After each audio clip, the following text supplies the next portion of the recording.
to another episode of the Underrated and Overlooked podcast. I'm your co-host Najee, along with Craig Sager here. Before we begin, man, how are you feeling today, Craig? I'm hanging in there, Feel waiting you. for my phone to get fixed. That's about it. Hear you on that, man. But an exciting day. We got so much to get into. Obviously, we got NFL schedule release is going to be tomorrow. Some top matchups have been released, including the big rivalry between my Bengals and your Chiefs. So we'll talk about that in the third segment. Second one, we'll talk a little bit about Georgia football.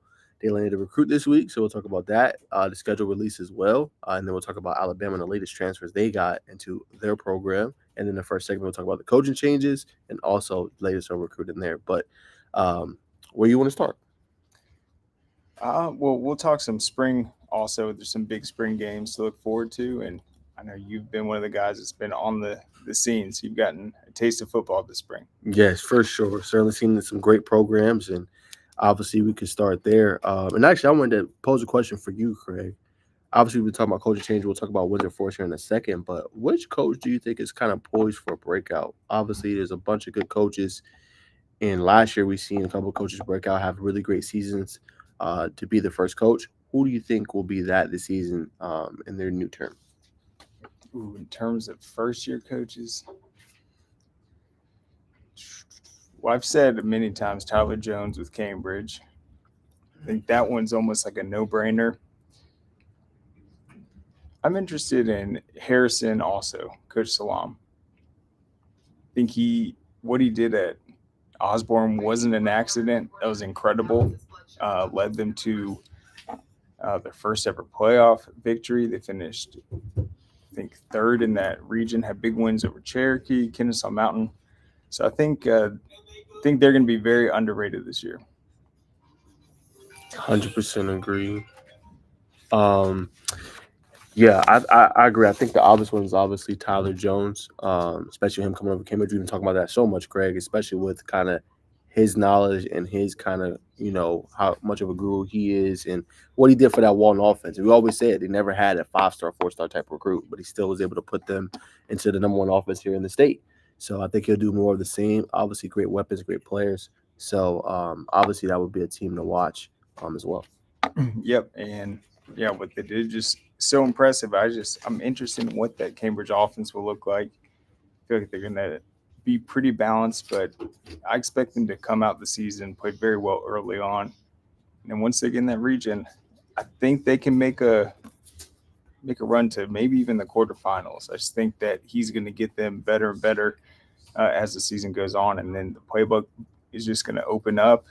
He's not afraid to put defensive guys in specific roles offensively and just get the ball in the playmaker's hands. No doubt about it. And then, so obviously we talked about that, and obviously spring ball has been going on. So I guess we can go ahead and hit on that, Craig.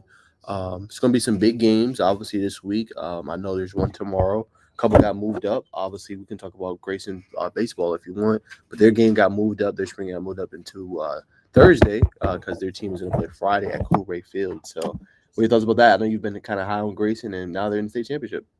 Yeah, and there are tons of football players on that team, and also guys that were seniors this last year, so they aren't worried about springs. I think J.D. Davis is on that team, a bunch of guys. I think what Grayson's done this entire school year is incredible. All their sports have been phenomenal, winning the basketball state title for the first time, boys and girls, and then I think with all their teams, it's like there's such an athletic pride at Grayson, and it's not easy competing in Gwinnett County. There's so many powerhouses, but I really think just being in the same region as Parkview all these years, they've taken their lumps. It's really hard to even make the playoffs out of there, but what they've done this season, the postseason, is incredible. I think Walton's coach said it best, Shane Amos. He said that's one of the best defensive teams he's ever faced. He's been at Walton over 20 years. And they don't necessarily have the star pitcher, but once that ball's in play, they're all on the same page, and they're going to be really tough to beat. Lowndes is incredible. I think their win over North Paulding was kind of considered a favorite after the win over Parkview, but it's going to be a heck of a series. And if they can take down Lowndes, I think it would cap the best school year, obviously, in Grayson history. Mm-hmm. Yeah. Definitely is a great statement by you. And then, speaking of obviously the spring games this week, so will you be checking out any of them? I think Walton is actually right down the road. I think they'll be playing East Paulding at home. So, is there any that you want to see obviously this weekend? I know baseball's in there too, but Yeah, if you were to catch one, I 100% will catch that Walton East Paulding one. I think it's very intriguing for so many reasons. Chris Hirschfield, the East Paulding head coach, used to be Walton's offensive coordinator before Tyler Jones got there. So he's very familiar with Walton, familiar with Coach Bruner. East Paulding has been on a really positive trajectory. We're going to get to see them early on this season. And I think with Walton, there's just so many new pieces. I want to see Christian Hunter. I want to see how he's adapted to his new role. What's he going to look like this spring? He was saying it's been a lot coming from Carrollton to Walton. Obviously, Carrollton, he was familiar with their program. Walton does things a little differently. He's having to grasp the playbook and really prove what kind of impact he's going to have this year because the opportunities there, obviously, with all those receivers that have since graduated, got a new quarterback. So I'm interested to see how that Walton offense is going to look, some of the new pieces, obviously Jude Cascone, and then just the quarterback play. So I think that one, just having two teams we're going to see in Corky go up against each other. East Paulding's trying to build off last year. Walton's trying to kind of keep the train rolling. So I think that's a good one. no doubt about it. I'm sure you're gonna have the intel when you go, and I know you always do a good job. And speaking of, obviously talked about it off air, but let's talk about it on air. Craig, what are your thoughts on the latest with Jude? Obviously, two major offers so far, Georgia, and then obviously Miami of Ohio. Still very early, but still to have those going in and not having a lot of playing time. And as you said, I think he's the breakout star of this year. What are your thoughts on that? Kind of college programs getting on him early before that breakout kind of comes. I think his move to Walton was very good for him. Is honestly, it's like an ideal situation. He broke to the scene as a freshman. He's able to go to Walton, kind of build up. He's still an underclassman, get involved in the system, and now I think it's his turn. And uh, I mean, there's so many different things he can do in the offense. I think he is one of the best blockers I've seen. He's tough, and when we were talking to Hunter Teal last year, Hunter was impressed right off the bat. Wasn't a situation where it was like a true position battle. It was known then that, all right, Jude's young, Hunter's our guy. We're gonna have a future tight end once Hunter graduates, and so I think he's going to be ready to go. He came up with tons of clutch plays last year, and I just think it will be so key on him filling that role on those third downs. Can he read the defense, get on the same page with the quarterback, um, adapt his routes, and just know where the first down yard marker is and start breaking some tackles? No doubt about it. It's gonna be a lot of fun to watch, and obviously we're gonna talk about it on the show next week. So stay tuned if you're watching at noon Eastern on the Rental Look podcast. Come back and watch because we're gonna definitely discuss what Craig was able to see at the game on Friday. That'll be a lot of fun, kind of his thoughts, his assessments, and what he observed while he was there. So that's yours, Craig. I have a few. I have five that have hit me up. Obviously I can't go to all five, but some ones I'm looking at are Peachtree Ridge, Milton, Gainesville, North Gwinnett, Lovejoy, Jonesboro. And I know Douglas County is another one, but so probably going to choose between those. Not sure yet. Probably have a decision before the end of the week. But those are some of the ones I have kind of my eye on. Well, you've already seen a couple of those teams, right? You saw Peachtree Ridge in person. Yep. You saw Gainesville. Yes, sir. I did. What about North Gwinnett? I've not seen them. I had the quarterback hit me up though. And actually, our boy Ryan Hall just got his first offer from Murray State. And to tell you that as well before coming on the pod. But no, I have not seen North Gwinnett yet. But I know they're very talented. But I don't know what they look like at certain key positions, like wide receiver. I don't know. I know defensive line they'll be good. Safety they'll be good. Linebacker they got Jake Godfrey who's been blowing up in recruiting. But I haven't seen like their other key positions yet. I think what will be fun to watch with North Gwinnett this year is how much is Ryan gonna utilize his running ability. I mean, last year him and what would have been Teo Ta, but I think he's one of the few quarterbacks that we've seen like hit that 2,000 pass. 1,000 rush, multiple seasons. He's so elusive. But I think with Tommy Lafayette back there, he's not going to need to run as much. So I just feel like he has more weapons this year. It should be a solid offense. Maybe the deep ball will be a question mark, but they've got some speed at receiver. I just think they'd be really tough to stop. I like them. I'm going to put them obviously in the top 10, maybe even around that 5 or 6 mark. And speaking of, when does your actually preseason rankings come out, Craig? Probably right after spring. Okay. So as soon as baseball wraps up, the spring scrimmages, that's usually when we drop them. Preseason rankings? Yes. Okay. Actually, I thought you had it like couple. We have our corky lunches. I thought you had like a week or two before that. Yeah. So we usually do like a early spring one, and then right before the season, a week one. I like that. Okay. Cool, man. There might be some late transfers or something, but you never know. That's true. You never know. Yeah, that's a good point. All right, so that's the latest on the spring games. Obviously, let's hit coaching one more time, Craig. Talk about that just real quick. I think you said one last opening is Winder Forest. Just talk about that or anything you've been seeing on the coaching market. Yeah, so that one's still open. So it's going to be a tough one. So Jeb Stewart was their head coach. Has tons of experience. Was at Camden, all these different powerhouses. His job to go to Winder Forest was to it was like a project. He was trying to rebuild it, get them back on the winning trajectory.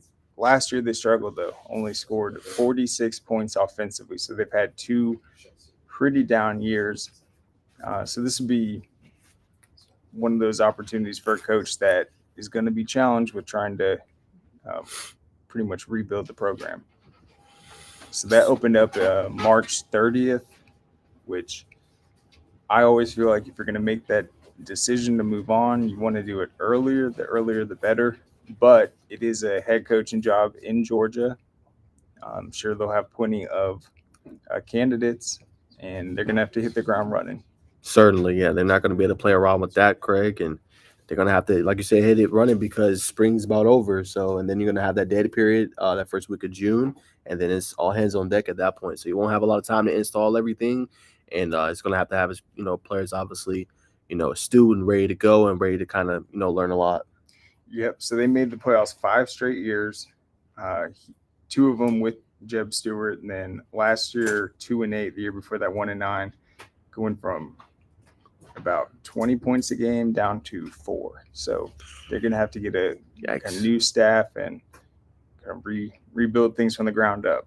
No doubt about it. Well, that'll be interesting. We'll obviously keep our news on that. Obviously, we're going to ask this to Hayden as well, who's in the background. But Cortez Smith, Craig, actually set up 4 of his official visits. Obviously, he's a heavily coveted lineman here in the state of Georgia, South Carolina, Miami, Georgia Tech, and Georgia. So 2 in-state programs. Obviously, I know you're a big fan of Georgia, Craig. What's your thoughts on that? Obviously, we got to see him last year a couple of times. You've seen Jordan Floyd at the Corky Kell 707 at Georgia Tech. Just what's your thoughts on him and potentially he might be able to add to Georgia if he decides to go there? Yes, so I absolutely love Cortez Smith, and I love what he did this year in track and field. So I have the numbers. I'm going to go over it. But he's been competing in the shot put and discus. He broke to the scene as a sophomore in those events. And I want to point out how much he's increased just in the last year in those events. And what does that show? It shows that he's working on his power, his strength. He's a big guy, 6'3", 310 already. And so as a sophomore, this was in the shot put. He finished runner-up with a 53.2. This year, 56.2. He won state. So he increased in that. And then in the discus, he made headlines by qualifying at state last year with a 145.2. This year, 167.4. So just a huge increase across the board in his power. He was able to win state in the discus or shot put, second in the discus. Very hard to do in 7A. So I think that just shows he's been hitting the weight room, had a great track season, won that state title. I think once he gets on the football field, that power is going to show. No doubt, you're definitely going to need it, as you've been mentioning how hard of a region or just being in playing in Gwinnett football. Obviously, you just talked about it in the baseball aspect with Grayson taking their lumps against Parkview. Parkview's taking their lumps as well. So I think he's going to be ready. And obviously, you said he's proven, and he had an all-world type of track season this year and did really good in the discus, and now is a state champion. So, like you said, that just talks about what he's been doing in the weight room, and that's going to help him on the football field. Yeah, and so Walton finished 3 points behind Carrollton for second. If Cortez didn't finish first and second in those two events, Walton would have won the state title. So he was a huge impact this year just in those events. Beat some great track specialists, and yeah, it's not easy to do. So his profile now, all the football attributes, but now he'll have a state championship. Yes, he will. So we'll see how it looks. Obviously, the final season with Parkview Panthers, we'll see how they look as a team overall. But I'm sure there'll be a lot of fun to watch, and we'll get a good look at them probably in the 7-on-7 here in another month. So can't wait for that.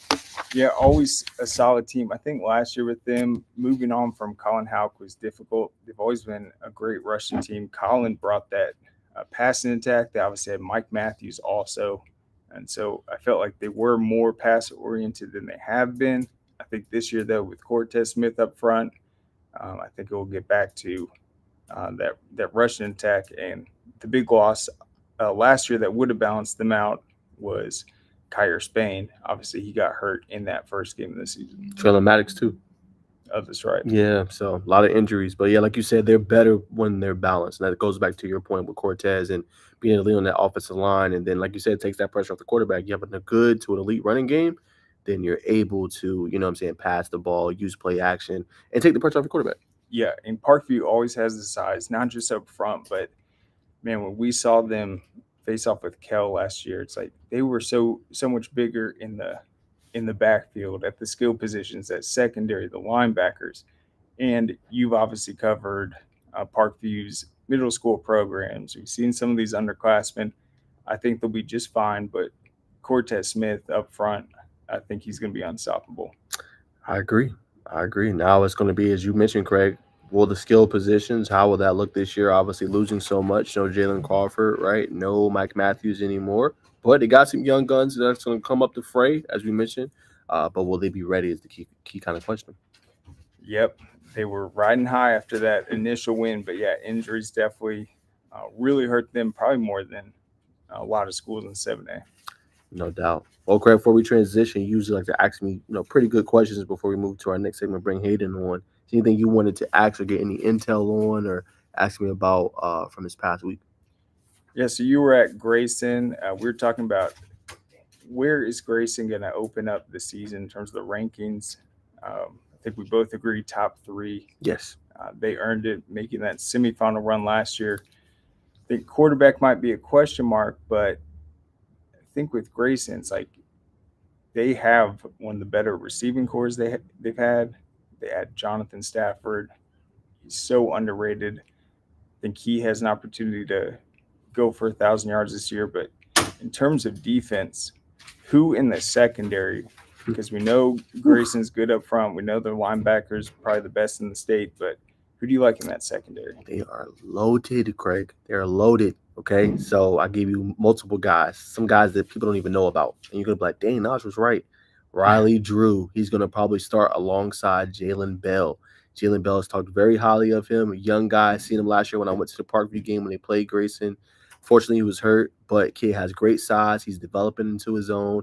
Also ran track. I don't think he ran it this past year, but the kid is elite. Good footwork, good hands, has exceptional ball skills, Craig. Very physical at the top of the route without, drawing a flag. He's going to be a key player to watch. Jaden Revelle is going to be their safety. You're going to have questions about that. He has really great size, good athleticism, good length, good speed. He's going to man the back end. Another player you don't know about, London Goggins, 2027. He is going to be probably starting alongside Revelle in the back end for them at safety. So 2 young guys. Obviously, I think early on with Grayson, you might see them take a little bit of their lumps, right? But those guys, by the time you hit mid-year to the end of the year, are going to be elite. So you add those 2, and then on the other side, obviously, you add the leader, Jalen Bell, who holds all those guys accountable, is leading them in different ways, giving them boys different pointers and taking it very, very serious, his craft. I think them learning from him is going to be big. And it's the same that's happened the past couple of years, right? You had I'm trying to think of their safety last year. I can't think of his name, but like they had a big core last year that was real senior laden. Bell got to learn from them. Now Bell is passing on his knowledge and tutelage onto the young guys. So that's how the back end is going to look. Obviously, linebackers are going to be very good. You know about Davis. You know about Atkinson. Don't sleep on the defensive line. A lot of people are sleeping on the defensive line. They got a couple guys. Andre Fuller, obviously Georgia Tech commit. Josiah Victor just started playing football. Also really, really, really good. Was dominating yesterday. And the last one is going to be Joe Mbachu. Just started playing football maybe a couple of months, but already just has that potential, was dominating yesterday as well. Those three guys, along with that nice, young, talented secondary with those elite linebackers, they are going to be a problem. And in the scrimmages, Craig, they were swarming to the football. Grayson had a couple nice plays, but for the most part, that defense dominated. Yeah. And I think with Grayson, like last year, they lose to Walton early, and then look what they did the second game. I think they put up like 86 points. Yeah. Grayson has so much confidence. There's no team in the state that they don't feel they can beat. And I think defensively, it's like, what do you do? Because they're so good at linebacker and the defensive line. It's going to be really tough to run the ball. You're going to have to pass. But then if they make you one-dimensional, they're going to have their coverage. They're going to force all these turnovers. I think defensively, they definitely have all the talent. I think it starts with the linebackers just because they can shut down that run. If they know you're going to run the ball, Tyler's going to be there. They're going to make it very difficult. He'll be in that backfield. No doubt. And they're also great in pass coverage as well with those two linebackers. Another slept-on point with them. But interesting enough about Grayson, I'll bring this up too, Craig. I don't know if you knew this. 3 of their first 4 games is out-of-state opponents. Mallard Creek, Dorman, and Thompson. So going to get tested early and often. They open the season with Collinsville. Man, yeah, I think they're going to come out ready to go. Yes, 100% on that. One last thing I wanted to mention about Grayson before we conclude. So for Travis, right, obviously, I have to see him more. I only seen him like one time. Definitely made some good throws. Want to continue to see where he will grow and how he will look in the offense. Also, we didn't mention their running backs, Amari Alston, obviously Joel Bradford. They're going to be very, very good. Joel Bradford, once he hits kind of that first gear and gets to that second level, he's hard to stop. Wanted to mention him as well.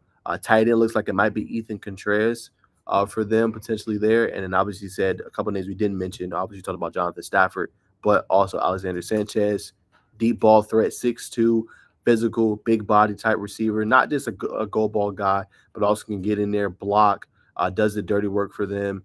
He's going to be one to watch. And obviously Aiden Taylor, their slot, could have a big time year this year. With kind of, I think Alexander Sanchez as the year goes on, and Jonathan Stafford going to get a lot of attention. Watch that slot with number 13, Aiden Taylor. Could be a problem as well. Great point. So if Alexander Sanchez can provide that deep threat, yes, he will. He can run 20 miles per hour. He's just clocked yesterday.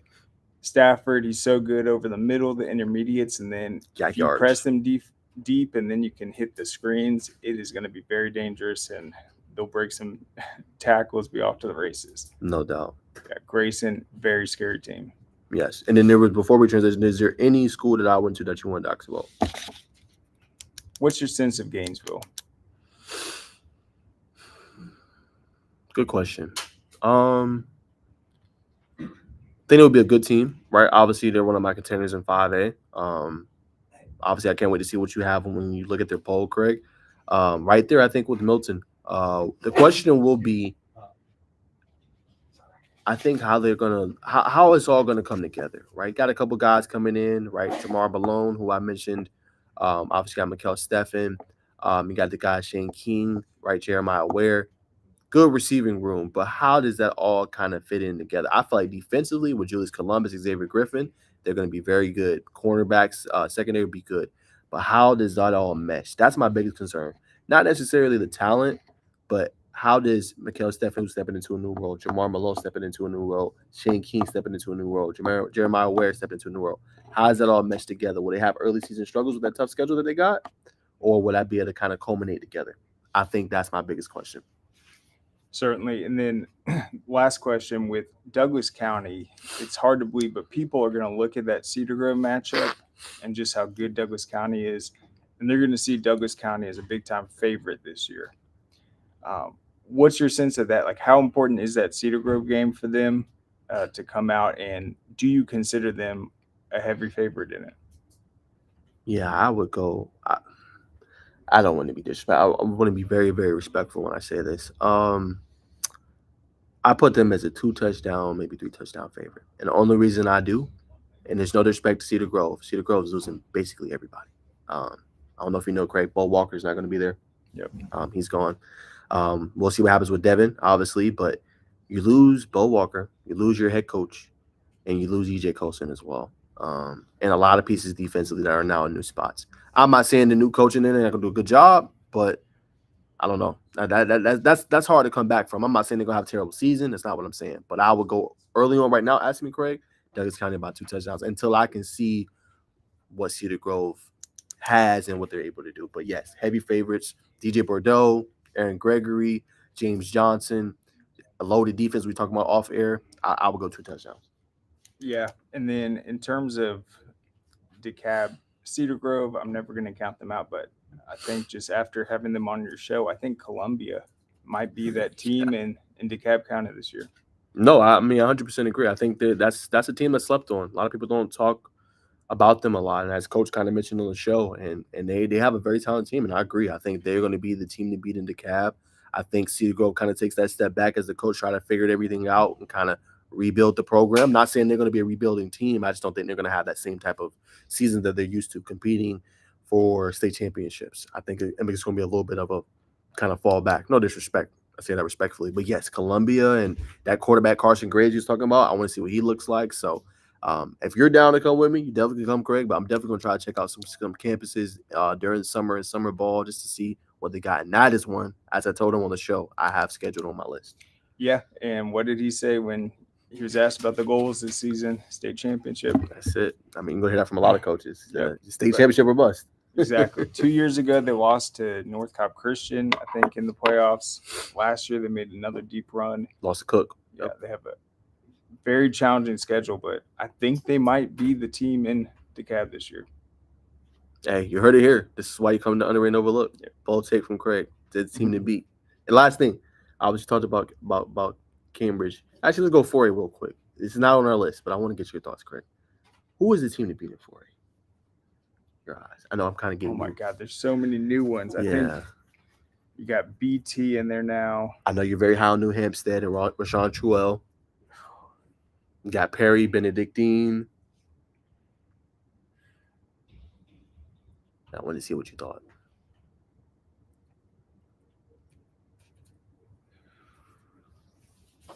I wouldn't count out Ware County. Okay. I'm trying to think who else is in that one. One sec. I gotta look this up.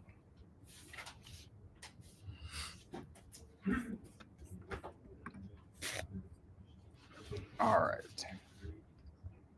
So that Region 1, I obviously think that's going to be the toughest in maybe even the entire state. 6 guys that will probably be in the top 10. I really like New Hampstead with Terrell, the quarterback. Let's see. Can't count out Central Carroll. Ooh, Creekside's in 4A now. They replace a lot, though. They do.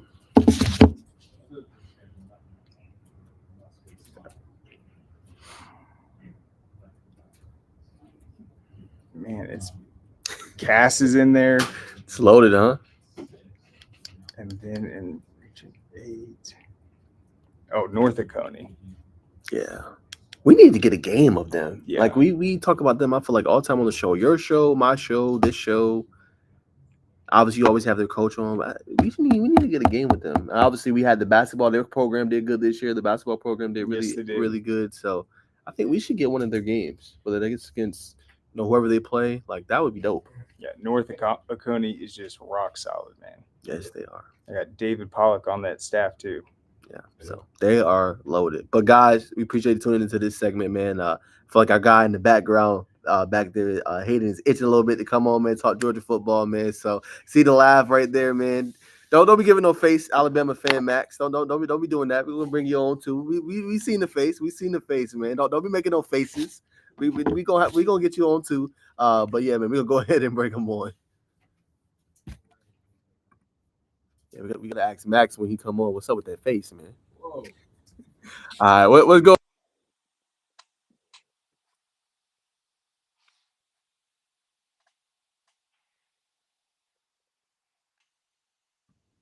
I'm tripping. There it is. What's going on, Hayden? Can you hear us, man? How's I can everything? hear you, man. It's going good. It's going good.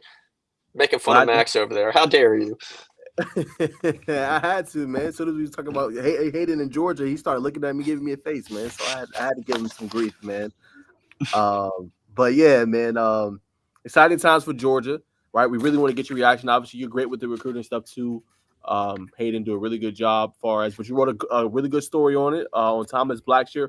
What's your thoughts? Give us your thoughts on Georgia landing one of their heavily coveted players, drawing a lot of comparisons, Hayden to don't tell me George Pickens. So, what's your thoughts on them landing Thomas Blackshear?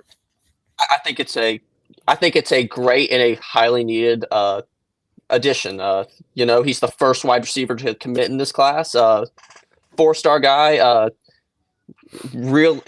I think he's a really highly developed guy. He's 6'1". He's right around that 200-pound mark, which is when you get into college is where you want to be. It's good weight. It's muscle. I think some people may get caught up on his stats at times. He only had 500 yards last year. He's playing but he's playing on a really good Calvary Day team. He was with a bunch of really good players and while helping them to the semifinals last year. No doubt, and do you think obviously it helps for him playing with such elite quarterbacks, right? He played with Luke Kromenhoek before obviously he left and went to Florida State. Jake Merklinger this year, as you said, a lot of people get so caught up in the stats, but it's not just stats with him; it's the ability to separate, right? His yak yard, how physical he is at the top of his routes. What do you think about that part of his game playing with those elite quarterbacks? I think it helps a lot. So many wide receivers talk about the shift from a high school quarterback to a college quarterback they have to learn how to recatch a ball because of the velocity and everything that's put on, how much more power your average Power 5 starter has compared to a lot of your high school quarterbacks, even your really good high school quarterbacks. No doubt about it. And then as far as the room, and I really want to get your thoughts on this too. So they get Thomas Blackshear. Obviously, we know Georgia. They like to add multiple recruits to classes, right? 25s. We've seen what they did with the quarterback room, right? Recently, getting Ryan Montgomery, right? Getting Jared Curtis, 26, and then adding Jaden Rashada to kind of build depth to that room, make those guys compete and get better. Do you think Georgia will add another 2025 wide receiver target? I would expect them to probably add at least one or two more. I think especially because Blackshear very much is a do-it-all size wide receiver. 6'1", he's fast. He has really good. His route running is really good. So at that height, he could play it at the X, or they could move him inside and play at that slot receiver because he is shifty enough and has the route running ability to play inside. No doubt. And then speaking of that, who do you think is some other targets for Georgia? We've seen a lot of players having them in the top 4s, top 5s as recruiting starts to heat up. But who are some other targets you think Georgia's after? I think right now the two guys that they're looking at are C.J. Wiley from Milton and Travis Smith from Westlake. They're both very different than Blackshear. They're both 6'3", 6'4". They're true X wide receivers. They can, and both of them are good route runners, but also have the ability to be jump ball wide receivers and play more of the traditional X wide receiver. And then from your eyes, right, you've been following this Georgia program for a while, Hayden. Usually, like lately, we would say they've been going after 5'10s, 5'11 guys like the Lad McConkeys of the world, kind of shorter receivers. Jacoby White, not the biggest, but really great speed, good depth and size. But do you think, Hayden, Georgia can potentially land this next 6'3", 6'4 guy, kind of similar last time they landed one of these big guys like this was, AJ Green era. Obviously, they had George Pickens, but he wasn't 6'4". So do you think they will be able to do that? I think they will. I think the bigger reason that they haven't gone after those guys is less that they can't get them and more so that with the coaching staff that they had, those weren't one, the guys they were looking for, and two, I don't think they had as high of a grade on some of those guys as other schools did, and which led them to go after smaller guys like Sokopi White and Loud McConkey, which are smaller wide receivers that are more slot guys that have a more interior based and less deep ball threat of a game. No doubt. Okay, let me ask you this, Hayden. So you got to see CJ last year, I believe. Just correct me if I'm wrong, but I believe you were at the Roswell game versus Milton, the rivalry you had on TV. If you were there, correct? Yeah, I was there and at the state championship game when they played Walton. Perfect. What's your impression of seeing CJ in person? Just to kind of tell the audience, right? If someone's actually, what do you think CJ does well? Hayden, what would you say that sticks out about his game? It's really hard to pinpoint one thing. He's fast. He's not the fastest guy. He's not gonna. If you made him ran a 40-yard dash, he's probably not gonna run a 4.340. But he's more than fast enough for his size. He's extremely physical, but at the same time, unlike a lot of these bigger wide receivers, he's really good at route running. He really pays attention to a lot of the small things that often when you have these really talented big receivers that go overlooked for them. No doubt. Last one, I'm gonna throw it to you, Craig. You're going to a game. Obviously, I think you're going to hit two. Just tell the audience what games you're going to hit this week. Far as spring, you're going to see some of these prospects, and what you're most excited to see, kind of with CJ after seeing him in the state championship to where he is now before his senior season when they play Peachtree Ridge. So I'm going to three. Tomorrow I'll head to my hometown, get a Flyer Branches inter squad scrimmage. Then on Thursday I'm heading to McEachern and Kell, which I think is really interesting because both teams are now into these coaching staffs have their teams. McEachern's heading to year 2 under Kareem Reed, and I think it's going to be very interesting. They lose a lot. One of the few major skill position players they return is Kerryon Campbell, which I think he's going to be one of the top running backs in the 2026 class. 6 foot, pushing 200 pounds.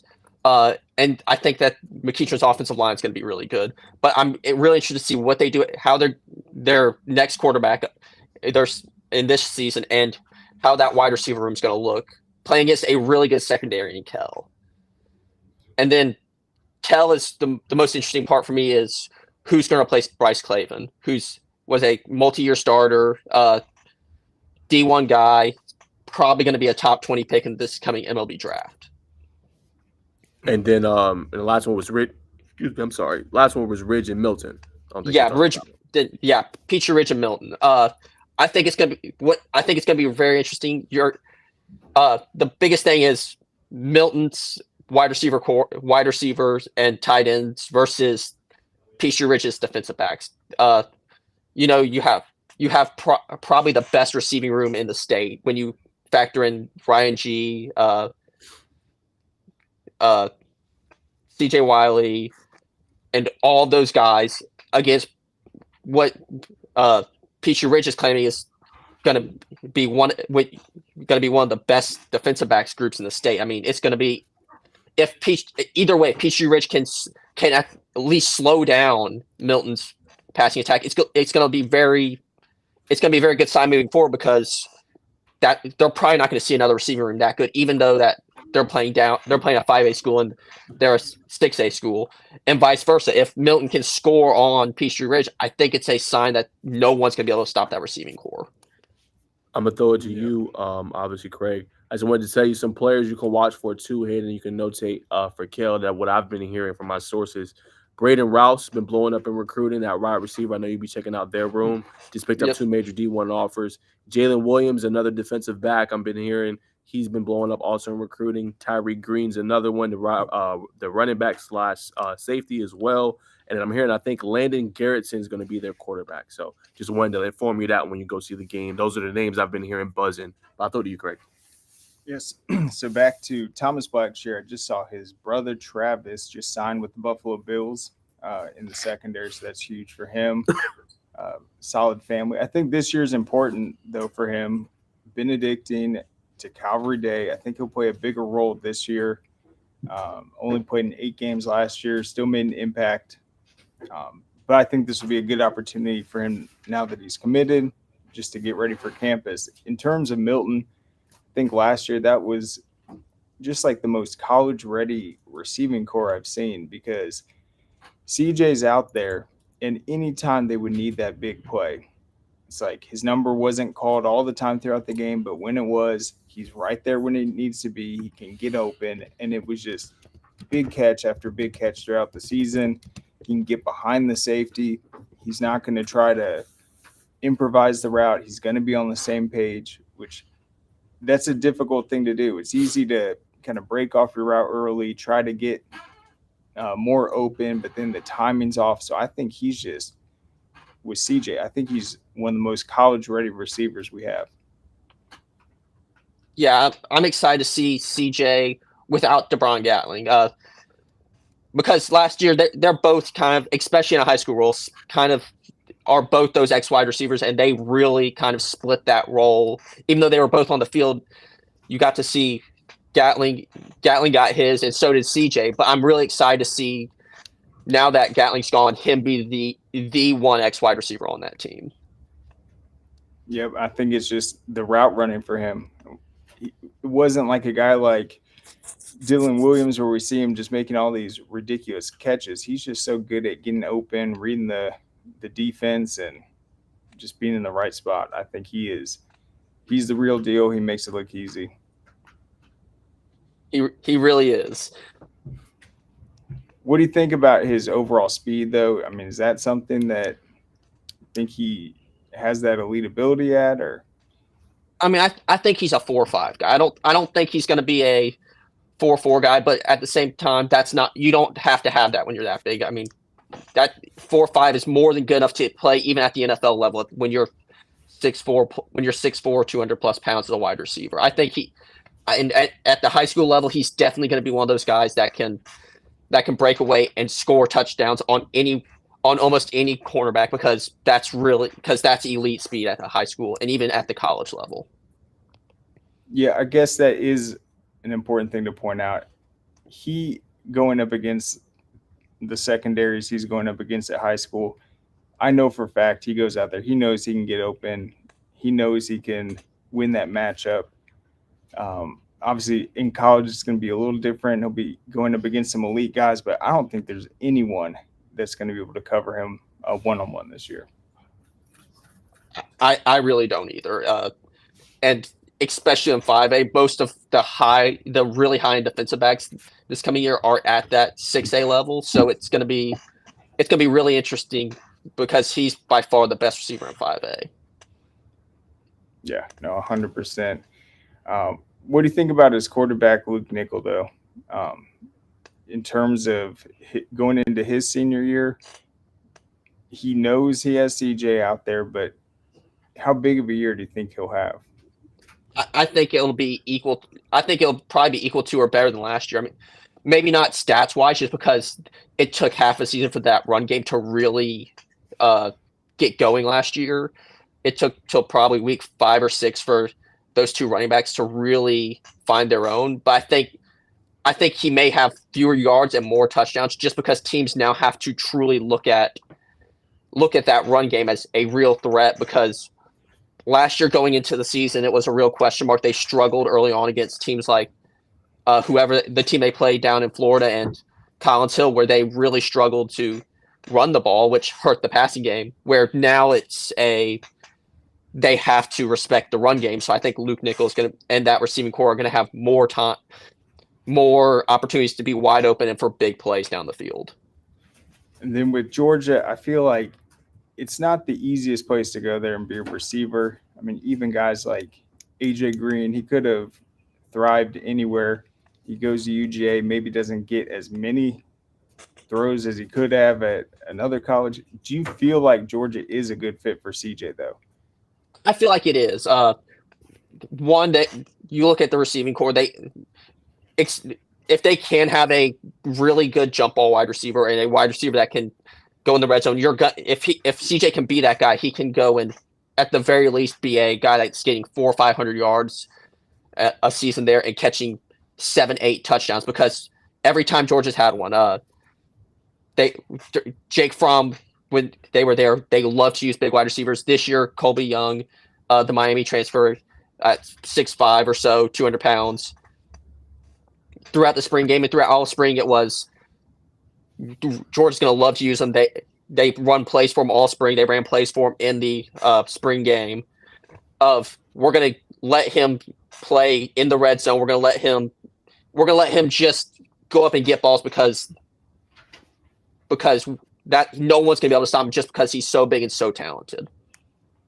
That's a good point because, I mean, on this Milton team, there's no doubt he was sharing that role. I feel like if he did go to UJ, he's not going to be getting maybe even 8 targets a game, but he has such a great physical skill set. If he's able to just continue getting open, making those plays, he'll get his opportunity at the NFL level. So I think if he's okay with going into a system and just perfecting his individual contributions, he can be a guy that might only get 6 touchdowns a season, but he'll still have a great opportunity.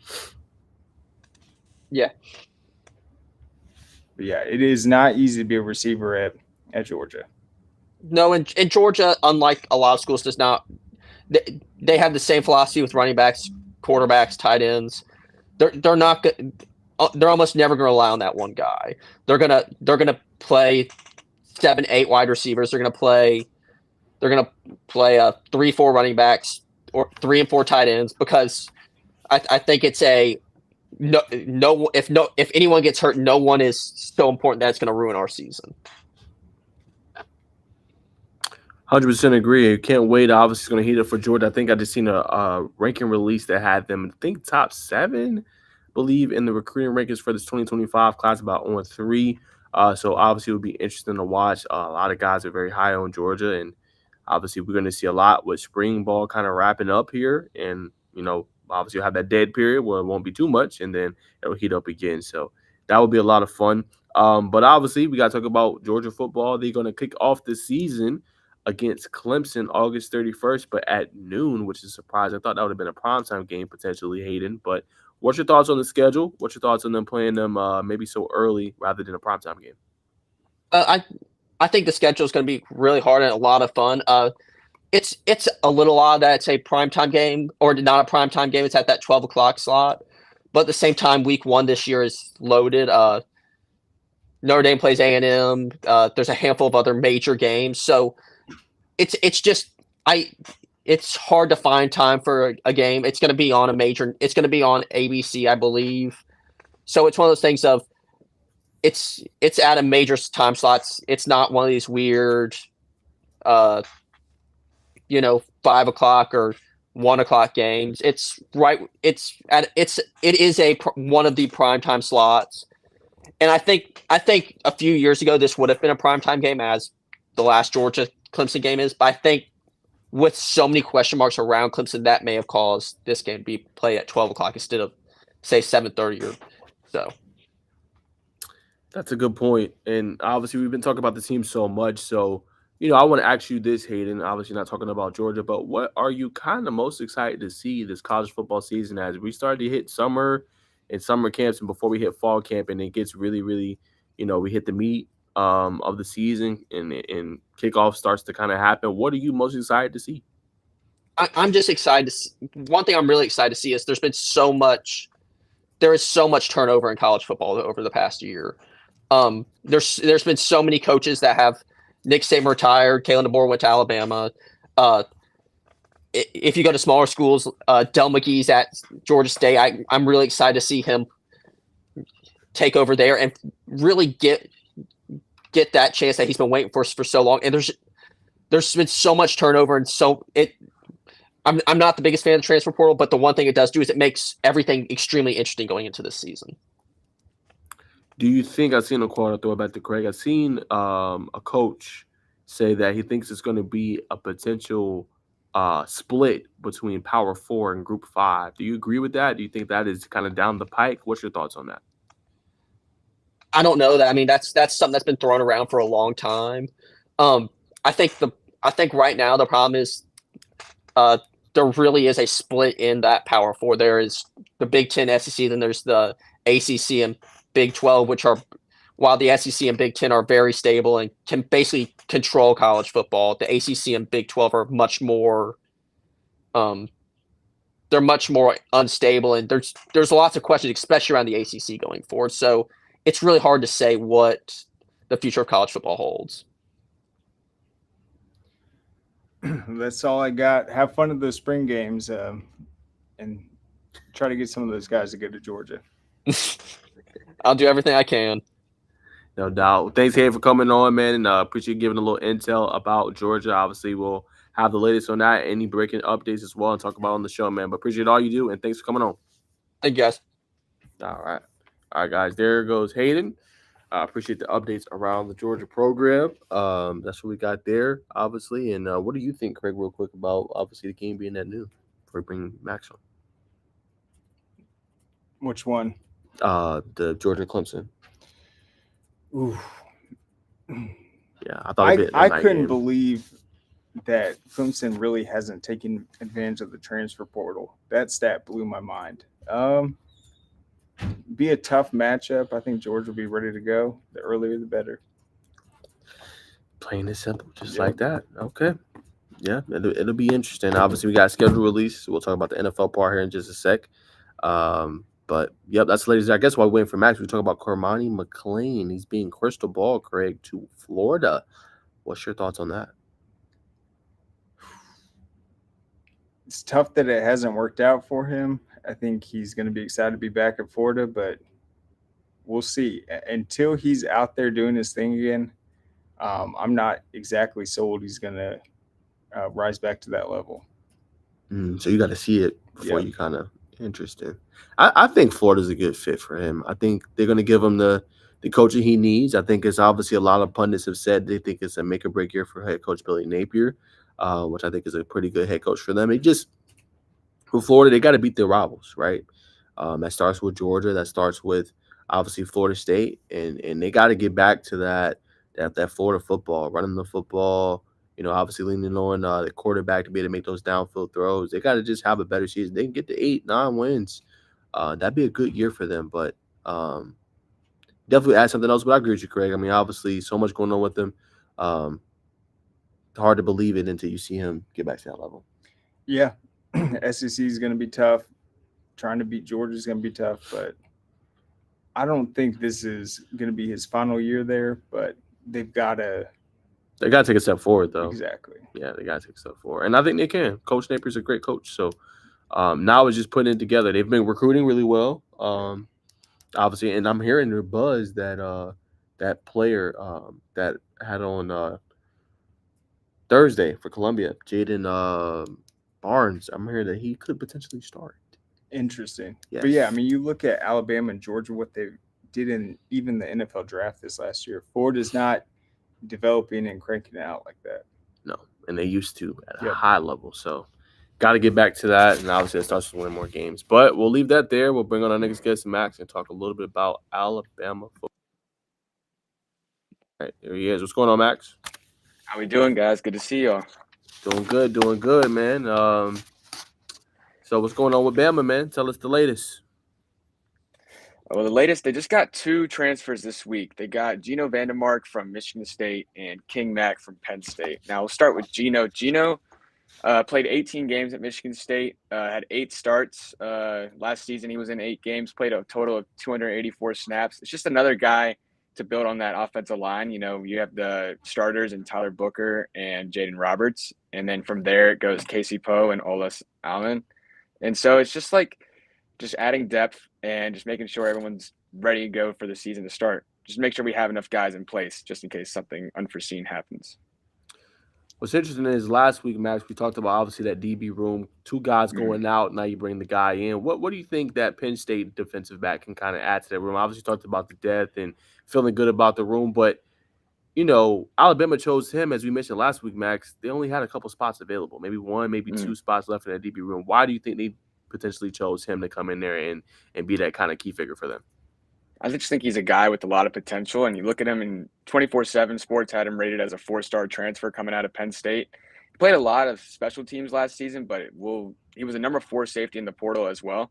I just think he's another guy, like you said, who has college experience that they can add to that DB room. In the portal so far, Alabama's lost 8 defensive backs and gained 5 of them, with King Wow. Mack being their 5th one. And I guess the 8 defensive backs is little due to because those guys signed up to play for Coach Saban and his defensive back mindset and how he was so detailed in coaching the defense and especially the DBs. But it's just different. There'll be some more opportunities for especially guys like King Mack and some of the other transfers that came in, such as Keon Sabb and Damani Jackson. But yeah, I just think it adds another depth piece for Alabama. Exactly. And then speaking of, do you think, Max, that's kind of maybe a disadvantage for them with so much turnover, right? You said 8 going out, 5 coming in, and we know how youthful the freshmen are. Do you think that could be potentially bad for Bama going forward? It could definitely be viewed as maybe a weak spot on their defense, but it's just room to grow with the young guys that will be coming in. I mean, they'll get their snaps in collegiate football and they'll get that experience, and that's the only way to learn is just to throw them out there, and hopefully they'll be able to make a play and hopefully they'll perform. No doubt. And we've been talking about this offensive line a little bit. Obviously, we talked about the guy you guys just added. But do you think, that's been kind of the question mark since, had some guys transfer out. We talked about it during the spring game coming in. What do you think is going to be the key to that unit gelling maybe earlier on in the season instead of towards the midpoint and later half of the season in your eyes? I would think it starts at the center position. I think Parker Brailsford has the opportunity to be an All-American.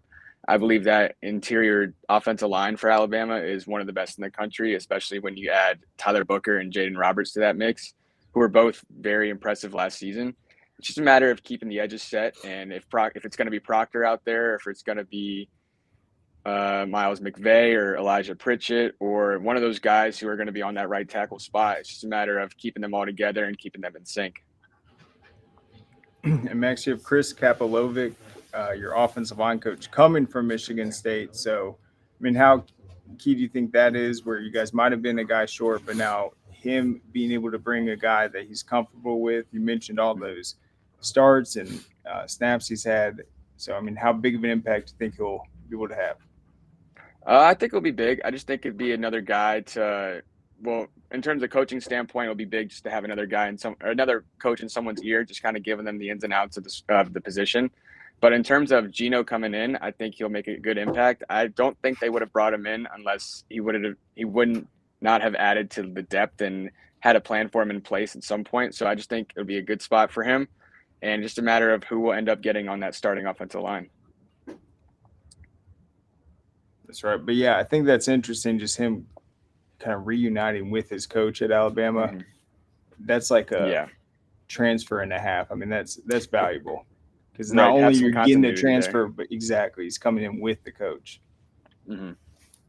I agree. And do you feel like the center or maybe interior lineman will have a different kind of role in this new offensive scheme, maybe having to be a little more mobile? And what have you seen just with the offensive line, how it is comparing to previous seasons? Well, in the spring game, Brailsford wasn't able to play, and they had James Brockermeyer with the first team offense, and then he transferred away a week or two ago. So now Brailsford will step in. I think they'll have to be a little more vocal. I mean, there were obviously problems last year with the snaps, and I believe Milroe was one of the most sacked quarterbacks in all of college football last season, with like over 60 sacks or something like that. So it's just a matter of keeping the communication out there and making sure everyone's on the same page. Yeah. No doubt. So obviously we know some of the schedule releases have been coming out. So what do you think about the prospects of obviously Alabama and some of the games that have kind of came out lately in some of those times? Yeah, I think the Georgia game being a night game on ESPN, I think that was a given. I think they did that one right. I think it just got announced today that the Wisconsin game will be a noon kickoff on Fox, so that one will be interesting. Kind of be like a little reminiscent of the Texas game 2 years ago in Austin, which was a scary one for Alabama fans, but hopefully it won't be the same. Or Alabama ended up winning, but hopefully it won't be as close. And then I believe their first game against Western Kentucky got announced as a 6:00 game. So that should be given DeBoer his first game and Bryant Denny under the lights will be very interesting. Yes, it will. Obviously, be a lot of expectations and a lot of eyes that will be peeled there as well. And then speaking of, we'll go to high school just real quick. What's the latest around recruiting around Bama? I've been seeing some guys listing them in the top 5, top 6. What are you hearing there? Maybe not nobody has committed yet, but maybe some targets that are real high on Alabama that you've been seeing across, what you got Brett and different Alabama writers. Yeah, what I've seen recently is Chuck McDonald out of Mater Dei, is a cornerback in the 2025 class. He's listed as a 4-star. He's a number 18 corner in the class, number 150 nationally. And I've seen that he just announced his top 4 as Bama, Oregon, Southern Cal, and Georgia. So hopefully they'll be able to get him in for a visit and maybe able to get him to come to Alabama. No doubt. And then I've talked about the great job DeBoer's been doing with the players. What do you think is going to be kind of like, if you had to just, assume or guess that kind of selling point? Obviously, new regime, but the coaches had a lot of success, had success at Washington. What do you think that selling point is for the top guys like this, like the McDonald's and some of these top linebackers that they might have gotten when they've been coming on visits?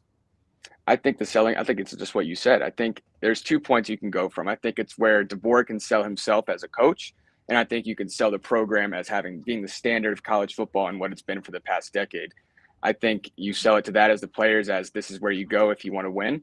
And this is what people try to emulate in programs all around the country. And yeah, I just think it's tough because there is a new regime and there is new coaches in place, but they have to express that it's still the same old Alabama and they're still the standard.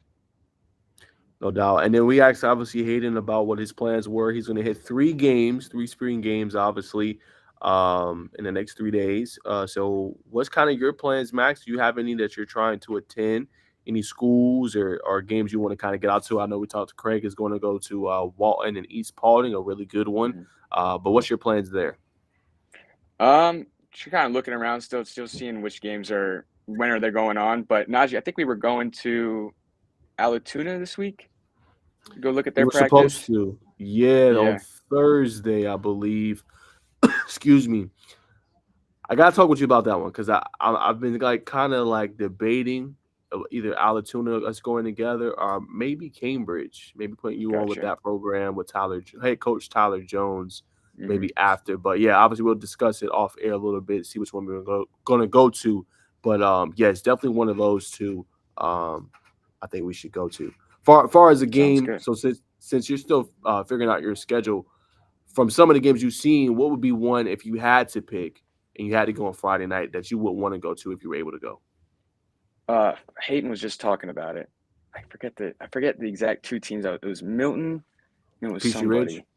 Peachtree Ridge. Yeah, that one should be good. That's a hot ticket, man. Yeah, that's a hot ticket. Yeah, that's going to be a good one. I think you said you live in the Atlanta area, right? Yep. Okay. Yep. Right up there. Yeah, that's a good one for you. Gainesville, North Gwinnett's another good one. Gosh, which one am I missing? Craig is another really marquee one. Was it? I know I saw them not too long before it. I was looking at a couple of spring games. Can't remember which ones they were. I'm trying to think of the ones on Friday. I know Grayson's having an squad scrimmage tomorrow. Max, it got moved up. I think Craig is looking it up. It's one that slipped in my mind that was big. Yeah, I'm excited to get out there. Finally get some football during the spring. That'll be nice. Yeah, man. Make some connections too. For sure. Yeah, no doubt. For sure. Be a good time. I'm trying to see who Mill Creek is. I'm not sure though. Gotcha. Well, obviously, that's the latest with all of that. Obviously, those are games you're gonna check out. Max, let me see. I think I have one more big one for you. In terms of obviously Bama, and obviously talked about the recruiting and the players. Which coach do you think is most critical to kind of their success besides a Kalen DeBoer, right? Who do you think is kind of pivotal to that success? That's a great question. For me, just off the top of the head, I think Freddie Roach, the D-line coach at Alabama, yeah, I think it's huge that he stayed throughout this whole process. When Saban left, he's been integral to making that Alabama defense what it is. But then also one of the newer coaches, Jamarcus Shepard from Washington, who has created multiple NFL receivers throughout his time. He was just at Washington and just had Odunze, McMillan, and Polk all go in the NFL. And then I think with what the talent that Alabama already has there, with Ryan Williams coming in and Jeremy Bernard, also from Washington, and I think with Kobe Prentice and Kendrick Law, I think he could really do some stuff with those guys and improve their game more than they already have. It's a good point. I'm gonna keep my eye on that. Obviously, you know how many great defensive line prospects you guys have, and obviously great returning talent, transferring LT Overton. But I agree with you. I think D line, if you guys can create that pressure, it'll definitely take some pressure off of those defensive backs as they try to kind of gel. But that's all I got. Do you have any more? All good. Set. All right, man. So, want to say thanks so much, Max, for coming on. Obviously, we'll have reaction to some of these spring games. We'll ask you your thoughts, ask Hayden his thoughts, obviously, next week. Get Craig's thoughts as well. I'm going to also talk about the latest with Bama next week, man. But appreciate you coming on. Sounds good, guys. Thank y'all for having me. Yes, sir. All right, so there goes Hayden. We'll go ahead and wrap up the show with NFL. The nitty-gritty, Craig. We'll start with you. So I think it's an intriguing match. Obviously, we'll talk about the one in week 2. A lot of people were saying they thought that this might be a game that they play against not a divisional opponent, but it was like maybe the I'm trying to think you guys' schedule, maybe the Broncos or something like that. But the Ravens just made too much sense. AFC Championship rematch, week 1, just made a lot of sense. But what's your reaction to that being kind of the kickoff? Well, it will be at Arrowhead. That's huge. Crowd's gonna be pumped. I like it though because it's always good. Who's the team to beat in the AFC? See how sharp they come out. Obviously, the Ravens will have a lot to prove in that one. Chiefs having won the big matchup, I think they could get away with the loss. But I think it's really important for the Ravens to go in there and make a statement. I think we're 100% in agreement. I think it's imperative too. And it's got to be the year they say, okay, like we've had enough. Like, you know, we had the team last year, and now it's time to kind of make a deep run and do something big. And it starts with setting the tone. You're on the road, a team that's beating you, winning your house, beat you in the AFC Championship game, throttled you down. How will you come out? And like I said, Craig, everybody's going to have Lamar as the second best quarterback because he's a 2-time MVP now.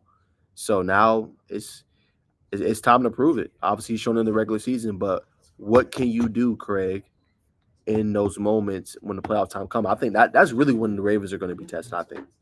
100%. And we'll also have, looks like Bills-Dolphins week 1.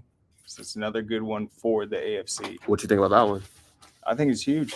I mean, Dolphins, that receiving core, we want to see what they look like with that offense.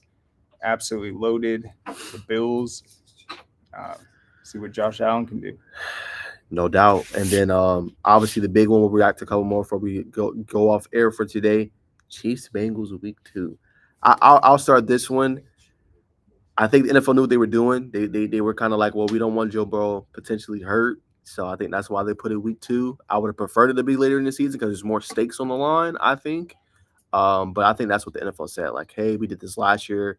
Obviously, Burrow's the top guy. Mahomes top guy. Big rivalry. But we want to see those two go at each other. And what better than week 2 of the season to see them two go? Yeah, I like that it's early on. Usually these matchups happen much later. Yes. So it could set the storylines for the entire season. I think it's huge. Obviously, the Bengals have been the one team in the AFC that has had the Chiefs number. So I think it's another big opportunity. Chiefs obviously won't want to start 0-2. Bengals will want to get off to a much better start this season. I think it's a big game for them. What do you think about, just real quick, schedule makers making 2 AFC North teams to start for the Chiefs? That doesn't get much tougher than that. Yeah, that is pretty tough. Yeah. It's the AFC gauntlet right there. The AFC North was absolutely stacked last year. I think both those teams got better, obviously. And there'll be some exciting new pieces. No doubt. And then the last one, obviously, 49ers Jets, Monday Night Football. Yeah, that's another week 1. Incredible matchup. Oh, man. Guess I'm interested in what the Jets are going to do. We know what the 49ers are. We know how good they are. But, yeah, it's another big division the Jets are in. Can they make the playoffs this year? We will see. This has to be the year. I think, as you said with the Ravens, you got to set the statement. What better than the defending NFC's champions, Christian McCaffrey, Brock Purdy? How do they answer out after that disappointment in the Super Bowl? Big game, I think, for both teams. Obviously, it's only one game, week 1, but kind of a big tone setter. Yeah, I mean, these are some of the best week 1 matchups I can remember. Really? Yeah. And the full schedule hasn't came out yet. I know. Wow. Okay. I mean, those 3 right there. I mean, it's incredible. No doubt. Well, before we conclude, Craig, is there anything else you want to hit on before we get out of here? In terms of rookie minicamp, Yep. that was interesting. Some of the talk around Bo Nix in Denver, saying he's just hitting all the guys in stride, exactly what they wanted, exactly what they saw in film. So that's interesting. And then you just go back to last year. Who was the guy that came in and impressed right off the bat? It was C.J. Stroud. Do you think Knicks can kind of be that for Denver, maybe? That's what they're saying. I mean, you don't get that type of praise. I think guys like J.J. McCarthy, they're in a situation where they're trying – it's just a complete learning process. They're trying to see what he can do. But it looks like Bo Nix, they had a plan. They know what they want him to do in the offense, and so far he's been impressive. So we'll see if they hit the ground running, see what Denver's able to do this year. No doubt. Mine real quick is Xavier Leggett, the wide receiver for Carolina. They've been kind of depleted there. Boston free agents in last year, but I want to see what they're able to do with him. He's been getting a lot of heap and praise, Craig, out of mini camp. A lot of guys are excited to see what he's able to bring to the table. Obviously, you said Bo Nix. And the other one was Michael Penix Jr. I know everybody is up in hay about the pick, but he really showed off an impressive arm throughout rookie minicamp. Yeah, it will be very intriguing. We'll Yes, get to see him this preseason, and they say with him it's the arm talent. We saw it last year in college football. Yes, we did. But guys, that's all we got for today. We appreciate you tuning in. We'll react to the official schedule release this to actually tomorrow night on our podcast next Tuesday. I'll be back later on, and appreciate you tuning in. We'll see you guys soon.